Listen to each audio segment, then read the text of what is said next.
out of my way. They can't move it. Oh my lord. He is a big guy.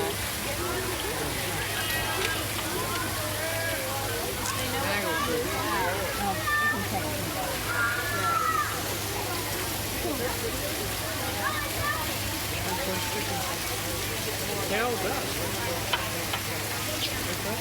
Tails up.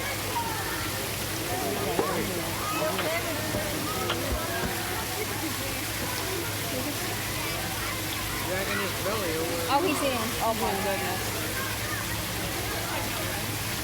He knows where lunch is. And look at that one over there. Getting ready to start. Yeah, look at that one over there. Little guy's coming. Aww. Little one. Aw, he's tired.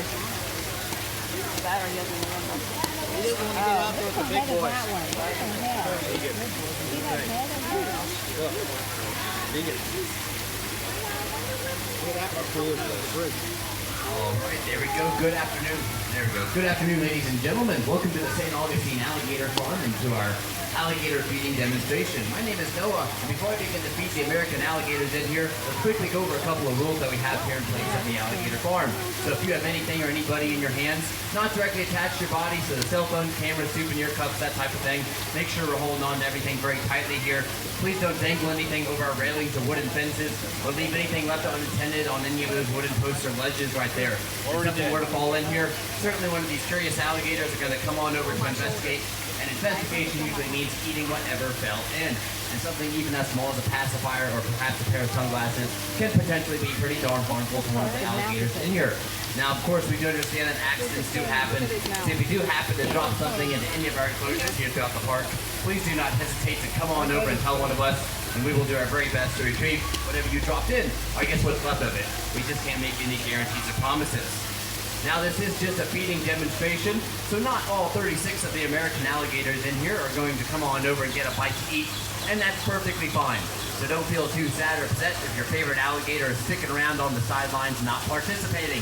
It's possible they ate a whole bunch of food yesterday, or maybe a couple of days ago, or even a couple of weeks ago, and they still aren't very hungry. Oh my god. They certainly don't need to be eating every single day. Now, I do have a couple different food items that I'm going to feed out. The first is what we give a majority of the time to many of our crocodilians here and all of our alligators, and those are called croc pellets.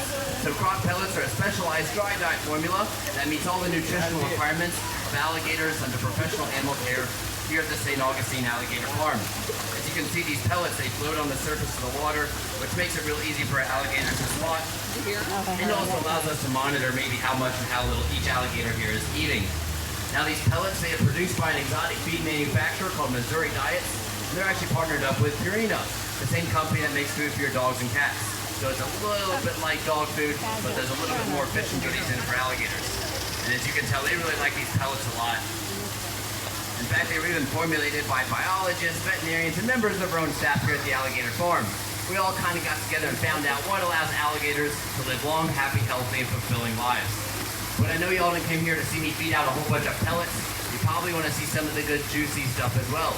So that's why my second food item is called a whole food item. And today, let's see what I got here. Oh, some nice, juicy rats. There we go. Yummy, right? All right, so whole food items can be rats, rabbits, chicken, quail, guinea pigs, turkeys, pretty much anything these alligators can sink their teeth into.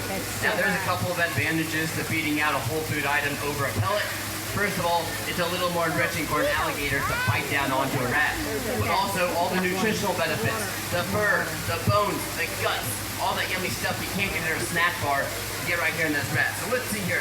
I got a whole bunch of smiling faces. Maybe I'll get a jumper here right off the bat. Go up and take this. Looks like Chip is looking. Come on, Chip. Oh, looks like Bob came in there at the last second and ate it. All right. So I got some more rats.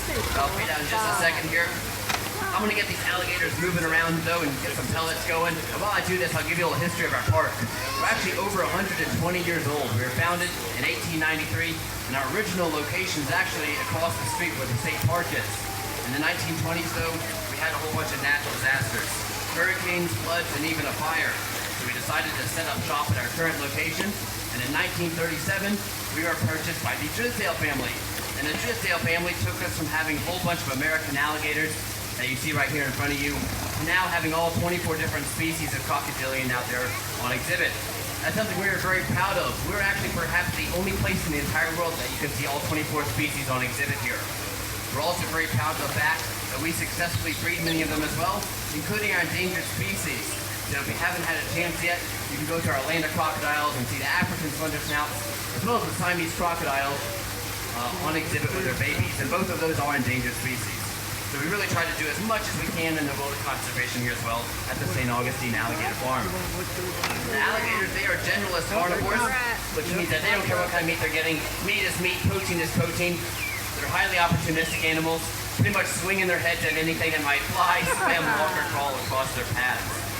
Now in the wild, alligators, they're going to start out eating a whole bunch of insects and snails as babies. They'll actually continue to eat snails their entire lives. They really seem to like those a lot. But of course, they do want to graduate onto the larger prey items, so things like small mammals, birds, lizards, turtles, fish, snakes, that type of thing. Then eventually, an adult American alligator, they can take down something as big as like an adult deer. Now, they don't really chew or grind up their food, they swallow it whole.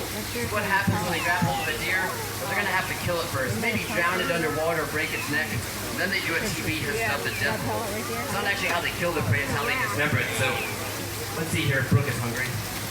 There you go. So as you can see, he's going to get it in his mouth. He's not going to really chew it up too much. He's going to get it just the way he wants it, and there it goes. He kind of tilts his head up there at the end, as you saw that. They don't actually have the same throat muscles as we have, so they kind of have to let gravity do the job of pulling that food into their esophagus. Oh, sorry, buddy. And then into their stomachs from there. There you go. So with that death roll, they grab onto the side of a carcass, though, and they spin around really quickly, and that just kind of tears off a manageable sized piece of meat for them to then consume. Alligators, they do have about 70 to 80 conical-shaped teeth in their mouths, and they actually go through at least 2,000 teeth in a lifetime. They replace their teeth similar to the way that we replace our baby teeth. Now, usually we don't find hundreds of teeth every morning here in the sand and filtration systems, and that's because they usually lose their teeth while they're eating. So, just like that, they just kind of swallow the teeth, and might break off or fall out. They also can jump about 2/3 of their body length up out of the water. Usually we don't see 2/3 right here because they're stepping all over each other. But every once in a while, it gets a pretty good hang time, pretty good air time, and really surprise us. Yeah? You thinking about it? So you want to go ahead and put another one? Let's see here. Come on, buddy. I didn't put my hand in. All right, here we go. All right. That was a really good one there.